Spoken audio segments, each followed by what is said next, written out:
Have you ever been in a situation where you're technically speaking English, but it feels like you're speaking a completely different language? Well, if you're traveling between the US and the UK, that feeling is totally real, especially when you're just trying to get around. So today, we're going to build the ultimate cheat sheet for transportation terms to help you navigate both sides of the pond like you've lived there your whole life. You'd think it would be simple, right? One language, one set of words. But as you're about to see, the journey from New York to London can get a little twisted by just a few simple vocabulary changes.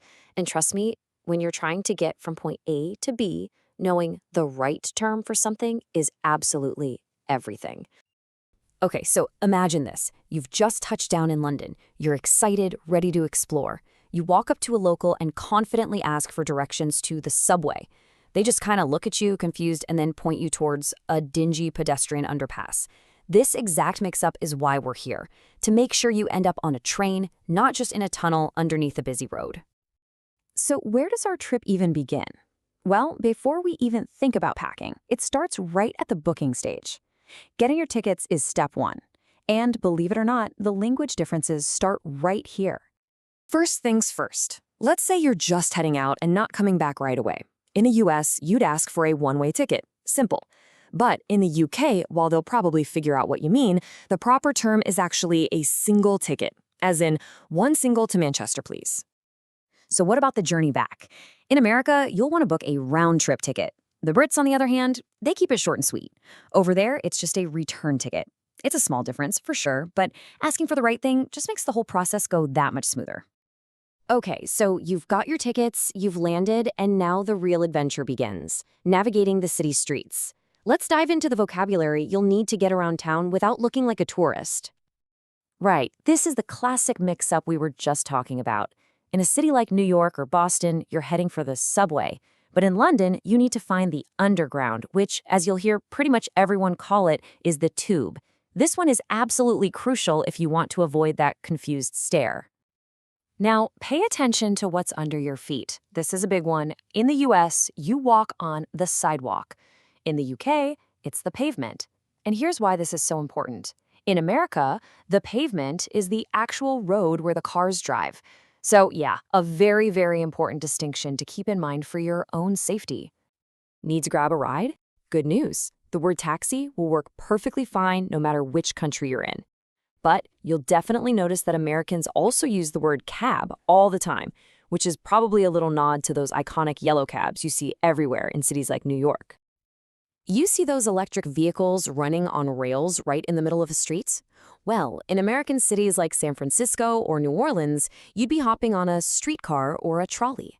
But over in the UK and places like Manchester or Edinburgh, it's just called a tram.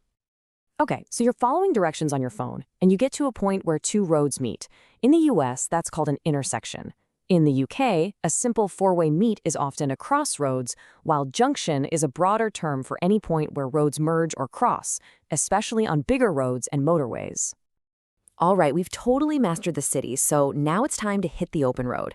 Let's look at the language you're going to need for those longer journeys between cities, whether you're going by car or by train.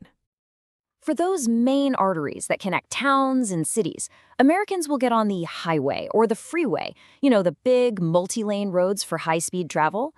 The equivalent in the United Kingdom is the motorway, which you can easily spot by its M numbering, like the famous M25 that goes around London. Taking a train trip? In the US, your ticket will tell you to go to a specific train car. But if you're in the UK, you'll be looking for your assigned carriage or coach. It's the exact same thing, just a different name. We are almost at our destination. Let's just wrap up with a few more essential words that cover the really practical side of any journey. These are the ones you'll probably end up using every single day. So, when you finally arrive, you're going to need a place to leave the car. In the US, you'll be on the lookout for a parking lot. In the UK, the term is just as straightforward, but different. You'll need to find a car park. Okay, need to refuel? This one is huge. Americans pull into a gas station to fill up with gas, but in Britain, you'll be looking for a petrol station to get some petrol. And I'm not kidding. If you ask for gas in the UK, they might think you're looking for a canister of propane for your camping stove. What about all the bags you're dragging around? Well, the word luggage is universally understood, so you're safe with that one everywhere. However, in the US, you will very, very frequently hear people use the word baggage interchangeably, especially at the airport when you're at baggage claim. And finally, to make sure you don't miss your ride, you'll need to check the times. In America, you'd look at the bus or train's schedule.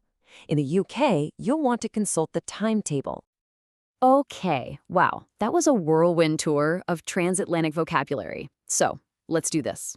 Let's put everything we've just learned together into one simple, easy-to-use guide. And here it is, your complete travel cheat sheet. This is absolutely the one to screenshot for your next trip. You've got it all here. One-way versus single, sidewalk versus pavement, and of course, gas station versus petrol station, all laid out nice and clear, side by side. As you can see, knowing just a few of these small vocabulary differences can make a massive impact. It really is the key to turning what could be a confusing journey into a confident one. It's not just about being understood, it's about making your whole travel experience that much richer. It just goes to show how a single language can evolve in such different ways, right? So we'll leave you with a final thought. What other word differences, for anything, food, clothing, whatever, have you run into on your travels that just completely caught you by surprise? Thanks for tuning in.